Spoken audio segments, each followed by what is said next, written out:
28 நாள் பேக்கிங் கிளாஸில் எனக்கு பிடிச்ச ரெசிபின்னு சொன்னால் இந்த பீட்சாவாக தான் சொல்லுவேன். அவ்வளோ டிப்ஸு, அவ்வளோ டேஸ்ட்டு, பேக்கிங் எப்படி பண்ணுறது, என்ன மாதிரி சீஸ் யூஸ் பண்ணுறது, பீஸாவோட பேஸை எத்தனை நாள் ஸ்டோர் பண்ணி யூஸ் பண்ணலான்னு சொல்லிட்டு ஃபுல் எக்ஸ்ப்ளனேஷனோட வீடியோ சொல்லியிருக்கேன். நான் சொன்னது இல்லை, எல்லாமே மாஸ்டர் சொல்லி தந்தது. மாஸ்டர் சொன்ன ரெசிப்பியை நான் கீழே கொடுத்துருக்கேன். அதில் ஒரு பங்கு நான் செஞ்சேன், அதை நான் மேலே ஆட் பண்ணிக்கிறேன். ஓகேவா?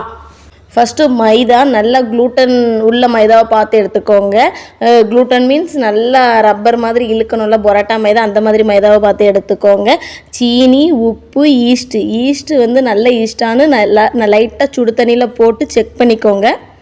எக்கு யூஸ் பண்ணி தான் இந்த பேஸு ரெடி பண்ணுறதுனால நான் வெண்ணிலா எசன்ஸ் யூஸ் பண்ணியிருக்கேன். உங்களுக்கு ஆப்ஷனல் தான். நீங்கள் எக்கு வேண்டாம் அப்படி சொன்னக்கு எக்குக்கு பதில் எக்ஸ்ட்ரா மில்க் ஆட் பண்ணுற மாதிரி இருக்கும். இந்த பேஸ் ரொம்ப ரிச்சாக இருந்த மாதிரி இருக்கும். நார்மல் பன்னு சாப்பிடுவோம்ல, நார்மல் இப்போ கடையில் வாங்கிற பன்னுலாம் சும்மா நார்மலாக இருக்கும்ல, அந்த மாதிரி இருக்காது. ரொம்ப ரிச்னஸாக இருக்கும். அதனால தான் இந்த முட்டை, பால், எசன்ஸ்லாம் சேர்க்குறது. இதெல்லாம் சேர்க்கும்போது சீரியஸாகவே வேறு லெவலில் இருக்கும். ப்ரெட்டே நல்லா டேஸ்ட்டாக இருந்த மாதிரி இருக்கும். பால், முட்டை இந்த எல்லாத்தையும் போட்டு நல்லா மிக்ஸ் பண்ணிக்கோங்க. கொஞ்சம் தண்ணி ஏதாச்சும் பால் ஏதாச்சும் அதிகமாக இருக்குது அப்படின்னு நீங்கள் நினச்சிங்கன்னா எக்ஸ்ட்ரா ஒரு 50 கிராம் போல் மாவு ஆட் பண்ணிக்கலாம். அது ஆப்ஷனல் தான், போடணும்னு வேண்டாம். ரொம்ப தண்ணி எக்ஸ்ட்ரா ஆயிடுச்சு அப்படின்னு சொன்னால் நீங்கள் மாவு போட்டால் தான் முடியும். அதனால் கொஞ்சம் பால் ஊற்றும்போது மட்டும் கொஞ்சம் கம்மியாக அளந்து ஊற்றுற மாதிரி பார்த்துக்கோங்க. நான் கொடுக்குற மெஷர்மெண்ட் ஊற்றினாலே உங்களுக்கு சரியாக தான் இருக்கும். ஒரு சப்பாத்தி பதம் அளவுக்கு நம்ம பனைஞ்சி எடுத்துக்கிட்டாலே போதும். மைதா மாவு பனைகிறதுக்கும் சப்பாத்தி மாவு பனைகிறதுக்கும் ரொம்ப வித்தியாசம் உண்டு. இது ஒரு சப்பாத்தி மாவு பதத்துக்கு நம்ம பனைஞ்சி எடுத்துக்கணும். பேக்கரியிலலாம் எப்படி பண்ணுவாங்கன்னா ஒரே டோ மட்டும்தான் ரெடி பண்ணுவாங்க. இப்போ பீஸா ஷாப் தனியாக இருக்குது அப்படின்னா பீஸாவுக்கு கொஞ்சம் ரிச்னஸாக ரெடி பண்ணுவாங்க. இது பேக்கரியில் நம்ம பண்ணுறாங்க அப்படின்னா ப்ரெட்டுக்கும் அதே டோ தான், பன்னுக்கும் அதே டோ தான், அப்புறம் பீஸாவுக்கும் அதே டோ தான். விதவிதமாக பன்னு பண்ணுவாங்கள்ல, எல்லாத்துக்கும் அதே டோ தான். அதனால் நம்ம இப்போ தனியாக பண்ணியிருக்கோங்கிறதுனால ரொம்ப ரிச்னஸாக ஃபீல் ஆகும். மதிய நேரம் நனைஞ்சி வச்சுருக்கிறதுனால ஒரு மணி நேரத்தில் நல்லா பொங்கி வர மாதிரி ஆயிரும். நீங்கள் சாயங்காலமோ காலையிலையோ வச்சா ஒரு 2 மணி நேரம் அந்த மாதிரி ஆகிற மாதிரி இருக்கும். நான் மதிய நேரம் தான் வச்சுருக்கேன். 1 மணி நேரம் பர்மெண்டேஷன் பண்ண வச்சிடணும். நல்லா டைட்டாக இருக்கணும். க்ளீன் கிராப்லாம் போட்டு நல்லா காற்று போகாத மாதிரி டைட்டாக இருந்தால் தான் நல்லா பொங்கி வரதுக்கு ஈஸியாக இருந்த மாதிரி இருக்கும். அந்த 1 மணி நேர கேப்பில் ஒயிட் சாஸ் நீங்களும் பீஸா சாஸும் ரெடி பண்ணிடலாம். பீஸா சாஸுக்கு என்னெல்லாம் வேணும் அப்படின்னு சொன்னால் தக்காளி, நல்லா பழமாக இருக்கிற தக்காளியை பார்த்து எடுத்துக்கோங்க. அப்போ அந்த சாஸ் ரொம்ப கலர்ஃபுல்லாக இருக்கும். நான் 2 சில்லி தான் யூஸ் பண்ணியிருக்கேன். நீங்கள் ஒரு 4-5 சேர்த்துக்கோங்க. அப்போ தான் கொஞ்சம் காரமாக இருக்கும். நான் சின்ன பிள்ளைங்க இருக்கிறதுனால 2 மட்டும் யூஸ் பண்ணியிருக்கேன். கொஞ்சமாக பல்லாரி. இந்த 3ஐயும் நல்லா ஒரு 5 நிமிஷம் கொதிக்க விடுங்க. ஏன்னாக்கி தோல் பிஞ்சி வரணும். நம்ம சாஸ் ரெடி பண்ணும்போது தோலை யூஸ் பண்ணக்கூடாது. அதுக்கு மேலே நடுவில் ஒரு ஒயிட் கலரில் இருக்கும்ல, அதையும் நம்ம எடுத்து போட்டுட்டு மிக்ஸி ஜாரில் போட்டு நல்லா அரைச்சி எடுத்து அரிக்கணும். ஏன் அரிக்கிறோன்னு சொன்னால் அந்த விதை, தோல் இந்த 2மே உள்ளே சேராமல் இருக்கணும். அப்படி சேர்ந்துன்னா திப்பியாக இருக்கிற மாதிரி இருக்கும். அதுக்காக தான் அரைக்கிறது. தக்காளி எடுக்கும்போதும் நம்ம சில்லி எடுக்கும்போதும் கொஞ்சம் ரெட் கலர் பார்த்து எடுத்துக்கோங்க. அப்படி எடுக்கும்போது டேஸ்ட் வைஸ் நல்லா இருந்த மாதிரி இருக்கும். கலர் பார்க்குறதுக்கும் நல்லா இருக்கும். அதுக்கப்புறமா ஒரு பேனில் ஆயில் ஊற்றிட்டு சாப் பண்ணி வச்சுருக்க பூண்டு இருக்கு இல்லையா, பொடிசாக சாப் பண்ணி அதையும் போட்டுட்டு நம்ம அரிச்சு வச்சுருக்கோம்ல அந்த டொமேட்டோ சாஸ் அதையும் உள்ளே போட்டு நல்லா மிக்ஸ் பண்ணிக்கோங்க. கொஞ்சம் வற்றணும். தண்ணி மாதிரி இருக்கு இல்லையா, ஒரு 7-8 நிமிஷம் போல் நல்லா ஹை ஃப்ளேமில் நம்ம வச்சு கொதிக்க வைக்கும்போது சீக்கிரமாக வற்றணும். கொஞ்சமாக வற்றினதுக்கு அப்புறமா சால்ட் இருக்கு இல்லையா, சால்ட்டு, சீனி, பெப்பர் இதெல்லாம் போடும்போது டேஸ்ட் வைஸ் இன்னும் கொஞ்சம் அல்டிமேட் ஆக்கிக்கிட்டே இருக்கும். அதுக்காக தான் இதெல்லாம் போடுறோம். பெப்பர் ஒயிட் பெப்பர் இருந்ததுன்னா செம்மையாக இருக்கும். சப்போஸ் ஒயிட் பெப்பர் இல்லை அப்படின்னா நீங்கள் பிளாக் கலரே யூஸ் பண்ணிக்கலாம். பீஸாக்கு யூஸ் பண்ணக்கூடிய ஸ்பைசஸ் ஓரிகானோ, கஸ்தூரி மேத்தி இதெல்லாம் இருந்தனாக்கி உங்கள்கிட்ட என்னெல்லாம் இருக்கோ நீங்கள் அதை ஆட் பண்ணிக்கலாம். சப்போஸ் இல்லை அப்படின்னு சொன்னாக்கி துளசி, காஞ்ச துளசி ஏதாச்சும் இருந்ததுன்னா அதை கூட லைட்டாக நீங்கள் பிச்சு போட்டுக்கலாம். ஒரு நிமிஷம் போல் நீங்கள் கொதிக்க விட்டிங்கன்னு சொன்னாலே ஒரு சாஸ் பதம் கிடச்சிரும். அந்த பேனை தூக்கி தள்ளி வச்சுட்டு அடுத்து ஒரு பேனை தூக்கி வைங்க. அதில் கொஞ்சம் பட்டர் போட்டுட்டு நல்லா சூடாக இருக்கும்போதே மைதா மாவு இருக்குல்லையே குறைச்சி வச்சுருங்க. மைதா மாவை போட்டுட்டு லைட்டாக கிண்டிக்கோங்க. ஏன்னா அந்த ரா ஃப்ளேவர் போனதுக்கப்புறமா பால் ஊற்றுற மாதிரி இருக்கும். நம்ம அப்படி பச்சையாக இருக்கும்போது ஊற்றுனால அந்த ஃப்ளேவர் கிடைக்காது. லைட்டாக அந்த மைதாவோட ரா ஃப்ளேவர் போனதுக்கப்புறமா பால் ஊற்றிக்கோங்க. பால் ஊற்றினோடனே கொஞ்சம் கட்டியாகிற மாதிரி இருக்கும். அது ஒன்றும் பிரச்சனை இல்லை. நல்லா கிண்டிக்கோங்க. உங்களுக்கு பால் வந்து கொஞ்சம் பார்த்தே ஊற்றுக்கோங்க. இந்த மாதிரி திக்காக இருக்குது அப்படின்னு நீங்கள் நினச்சிங்கன்னா கூட கொஞ்சம் பாலை ஊற்றி நல்லா க்ரீமியாக ஆக்கிக்கோங்க. அது கூடவே சீஸ் இருக்குல்ல, நான் வந்து ஸ்லைஸ் மாதிரி வரும்ல அந்த சீஸ் தான் போட்டிருக்கேன். இல்லைன்னு சொன்னால் மொசரலா சீஸ் கூட நீங்கள் யூஸ் பண்ணிக்கலாம். ஸ்லைஸ் மாதிரி இருக்க சீஸ் யூஸ் பண்ணும்போது டேஸ்ட் வைஸ் நல்லா இருந்த மாதிரி இருக்குது. அதையும் போட்டு நல்லா மிக்ஸ் பண்ணிக்கோங்க. அது கூடவே சீனி, உப்பு, ஓரிகானோ இந்த 3ஐயும் போட்டு நல்லா மிக்ஸ் பண்ணியிருக்கேன். இந்த ஓரிகானோவும் உப்பும் போட்டதை நான் காமிக்கலை. நல்லா மிக்ஸ் பண்ணிவிட்டு க்ரீமி ஆன பிறகு அதை தனியாக வச்சுக்கோங்க. நம்ம ரெடி பண்ணி வச்சுருக்க மாவு வந்து ரெடி ஆயிடுச்சு. அதை நம்ம 4ஆக பிரித்து பேஸ் மாதிரி ரெடி பண்ணணுன்னு சொன்னால் சின்ன சைஸாக இருக்கும். நான் வந்து எனக்கு கொஞ்சம் பெரிய சைஸ் வேணுங்கிறதுனால நான் 2 ஆக்கிட்டேன். உங்களுக்கு நான் ஃபோட்டோக்காக 4 இது சைஸ் கொண்டு வந்திருக்கேன். நேரத்தில் இதை விட கொஞ்சம் பெரிய சைஸாக தான் இருக்கும். இந்த சைஸ் வந்து ஒரு 2 பேர் தான் சாப்பிட்றதுக்கு நல்லாயிருக்கும். எங்கள் வீட்டில் வந்து நிறைய பேர் இருந்ததுனால நான் வந்து 2ஆக தான் பிரிச்சுருந்தேன். அது கொஞ்சம் பெரிய சைஸ் பீஸாவாக வரும் அப்படிங்கிறதுக்காக 2ஆக பிரித்து ரவுண்ட் ஷேப் கொண்டு வந்துட்டேன்.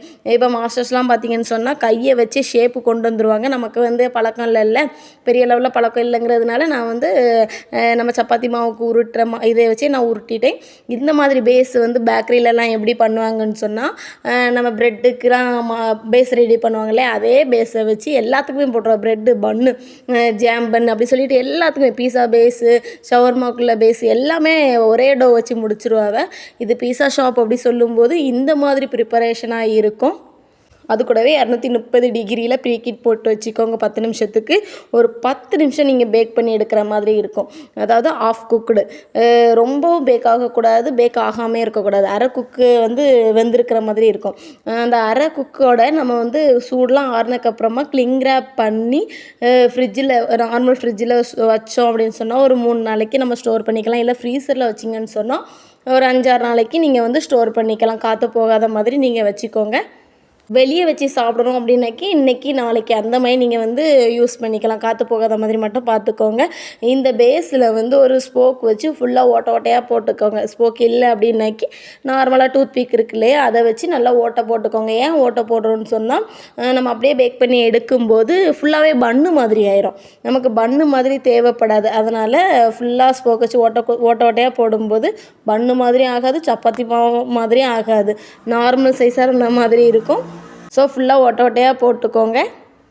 பீட்சா பேஸ் கொண்டு நம்ம சேல் பண்ணலாம். ஒரு நியூ பேக்கரி வச்சுருக்கிறீங்க அப்படின்னு சொன்னால் பீட்சா பேஸ் கூட நம்ம வச்சு சேல் பண்ணலாம். ஹோம் பேக்கரியில் ஹோம் பேக்கிங் பண்ணிட்டு இருக்கோம் அப்படின்னாலும் நம்ம வந்து பேஸை வந்து தனியாக 10 ரூபா நினைக்கிறேன். இந்த மாதிரி பேஸ் வந்து 15 ரூபா, இதோட சின்ன சைஸு 10 ரூபா அப்படி சேல் பண்ணிக்கலாம்.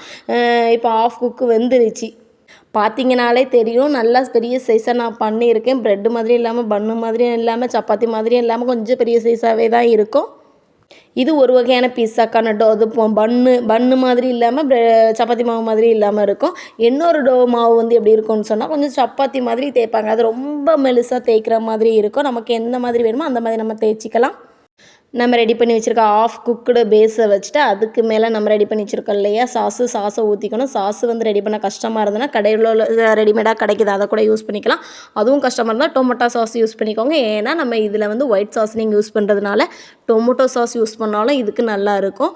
ஒயிட் சாஸ் நீங்கள் வந்து நம்ம ஆட் பண்ணும்போது சீஸ்லாம் போடுறோம் இல்லையா, சீஸு சூடாறினதுக்கப்புறமா ட்ரை ஆயிரும். இது அப்படி இருக்காது, நல்லா க்ரீமியாக இருந்த மாதிரி, சீஸியாகவும் க்ரீமியாக அப்படி இருந்த மாதிரி இருக்கும். ஸோ நம்ம வந்து சூடு ஆறுனதுக்கப்புறமாவும் நம்பி கஸ்டமர்கிட்ட கொடுக்கலாம், நல்ல பேர் தான் கிடைக்கும்.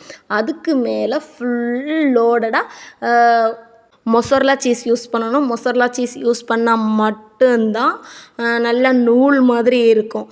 நம்ம ஸ்லேஸ் மாதிரி வர சீஸ் வந்து நூல் மாதிரி இழுக்காது. நான் அதுவும் டேஸ்ட்டுக்காக கூட போட்டிருக்கேன். மொசரலா சீஸ் தான் நிறையா போட்டிருக்கேன். உங்களுக்கு மொசரலா சீஸ் சில கடையில் 2 கிலோ பேக்கெட்டாக இருக்கும். பெரிய பெரிய சூப்பர் மார்க்கெட்லலாம் 1/4 கிலோ அந்த மாதிரி இருக்கும். 1 கிலோ பேக்கெட் 300 ரூபா, 1/4 கிலோ 125 140 அந்த மாதிரி இருந்துச்சு. இதுதான் பேஸ். இதுக்கு மேலே வந்து நீங்கள் என்னன்னாலும் ஃபில் பண்ணிக்கலாம். வெஜிடபிள் பீஸா அப்படி சொன்னால் கலர் கேப்சிகம், அப்புறம் ஆலிவ், பேபிகார்ன், வெங்காயம், தக்காளி சொல்லிட்டு என்னனாலும் நீங்கள் யூஸ் பண்ணிக்கலாம். இதே இது எனக்கு நான் வெஜிடேரியனில் வேணும் அப்படின்னு நீங்கள் நினச்சிங்கன்னு சொன்னாக்கி நான் வெஜிடேரியனில் என்னது இருக்குது, மீன் கூட போட்டுக்கலாம், ப்ரான் வச்சுக்கலாம், சிக்கன், மட்டன் சொல்லிட்டு பொரித்து நீங்கள் போட்டுக்கலாம். அதுக்கு எல்லாமே போட்டதுக்கப்புறமா மேலே வந்து நம்ம பீஸாவுக்குள்ள ஸ்பைசஸ் இருக்கு இல்லையா, அதையும் நம்ம மேலே லைட்டாக தூவி விடணும். அதுக்கு அப்புறமா உரைப்பு வேணும் நீங்கள் அப்படின்னு நினச்சிங்கன்னு சொன்னால் சில்லி ஃப்ளேக்ஸ் இருக்குது, அதையும் ஆட் பண்ணி ஸ்பைசஸாக சாப்பிடலாம். ஒரு 230 டிகிரியில் 1/4 மணி நேரம் பேக் பண்ணி எடுத்திங்கன்னு சொன்னால் ஒரு சூப்பரான நூல் மாதிரி இழுக்கக்கூடிய பீஸா ரெடி ஆயிரும். சூடாக சாப்பிட்டிங்கன்னா சீரியஸாகவே வேறு லெவலில் இருக்கும். சூடு ஆறுனதுக்கப்புறமா டேஸ்ட்டு மாறாது. ஏன்னு சொன்னால் நம்ம உள்ளே கொடுத்துருக்குது ஒயிட் சாசனிங், அதனால் டேஸ்ட்டு நல்லாவே இருக்கும், சூப்பராக இருக்கும். எனக்கு வந்து உண்மையாகவே சீரியஸாக ரொம்ப பிடிச்சது, இந்த மாஸ்டர் பண்ணதுலேயே சீரியஸாக ரொம்ப பிடிச்சதுன்னா இந்த பீஸாவை தான் சொல்லுவேன். இந்த பீஸாவை நான் மறக்கவே முடியாது, அந்தளவு சூப்பராக இருந்துச்சு. இது பேக்கிங் நம்ம எப்படி பண்ணி சேல் பண்ணலாம் அப்படி சொன்னால் கடையிலேயே மார்க்கெட்டில் அவைலபிளில் இருக்குது.